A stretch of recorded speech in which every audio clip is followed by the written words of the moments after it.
mata melihat. Bahaya mata ini.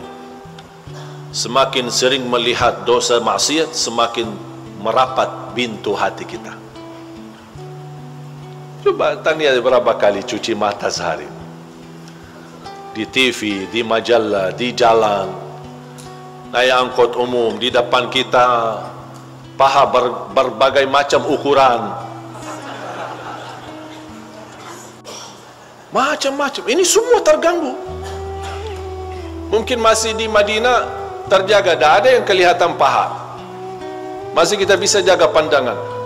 Dan subhanallah, jangan anda merasa semakin di Madinah bisa menikmati ibadah semakin mulia. Justru semakin berat ujiannya, semakin banyak godaannya, dan semakin anda mampu bertahan dan istiqamah beribadah, anda akan menjadi lebih mulia daripada orang Madinah. Karena ibadah tidak sama di sisi Allah bagi orang yang mudah beribadah sama orang yang banyak godaannya untuk beribadah. Semuanya di sisi Allah tidak ada yang sia-sia. Jadi jaga pandangan. Kalau terpaksa cuci mata boleh sekali, tapi sekali itu jangan panjang.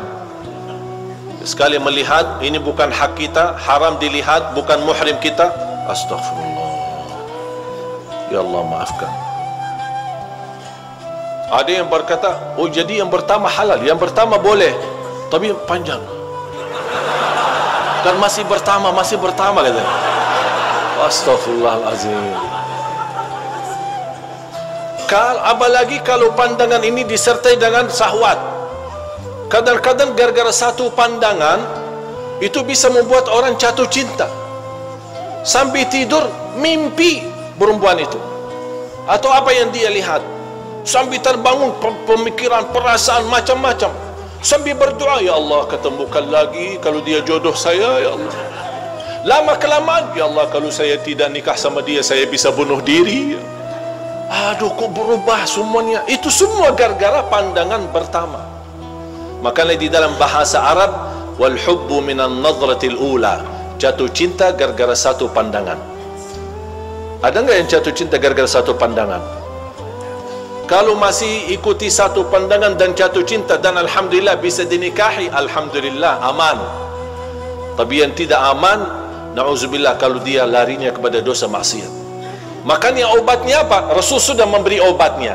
Kalau anda melihat sesuatu yang haram, bukan hakmu, langsung segera tutupi matamu dan beristighfar. Allah ganti dengan titik cahaya di hati. Tapi kalau dibiarkan dan masih mengikutinya, bahkan bertambah melek matanya, akan syaitan berhasil melimbarkan panahnya, bertambah titik hitam di hati. Makanya Al-Hasan Al-Basri ketika ditanya sama seorang, aku biasa dulu suka bisa tahajud, mudah bisa tahajud, kok tiba-tiba agak susah dan berat tahajud. Apa kata Imam Al-Hasan Al-Basri? Kabbalatka dhunubuka wa ma'asik, terikat dirimu gara-gara dosamu. Yang biasa di saf pertama tiba-tiba suka telat, tolong tanya diri, dosa apa yang kita lakukan sambil mundur. Tahajud mudah, tiba-tiba merasa berat, ingat ada dosa yang kita lakukan yang membuat kita malas. Apapun ini dosa sangat buruk. Ada orang yang Masya Allah rutin tidak pernah, jangankan saf pertama, takbiratul ihram sama imam tak pernah tertinggal. Saya pernah kenal sama ada orang ulama dari India, usia meninggal beliau 183, maaf 138, usia 138, dan dia ulama besar di India, ulama hadis, hafal semua buku hadis, Bukhari, Muslim, Abi Dawud, Tirmidzi, Nasai, semua hadis hafal. Pernah guru saya bertemu dengan beliau dan mendapatkan ijazah sanad di ilmu hadis, dan yang membuat beliau kaget, dia bertanya sama guru, Masya Allah fisiknya sehat, pandangannya tajam, Masya Allah, masih mampu di usia yang begitu tua, tapi baca Quran, baca hadis, tapi tidak, istilahnya tidak merasa sulit membacanya, pandangannya sangat bagus, tajam matanya. Ditanya, kira-kira apa rahasianya?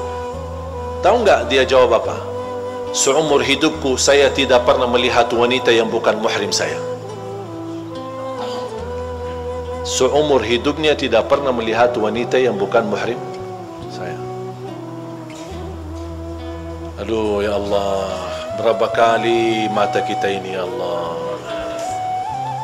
Memang godaannya banyak, apalagi pemuda-pemuda. Facebook, Twitter, WhatsApp, Facebook, macam-macam, TV. Dan yang lebih aneh, kita di Indonesia kalau Ramadan bukan Ramadan, isi TV sama aja. Dan itu laku di Ramadan. Cuba nonton acara live yang musik-musik, lagu-lagu apa, isinya semua wanita berjilbab. Ku datang habis i'tikaf di masjid, pergi ke sana, i'tikaf lagi di TV sampai subuh. Aduh, jadi luar biasa godaan kita ini. Makanya jaga pandangan.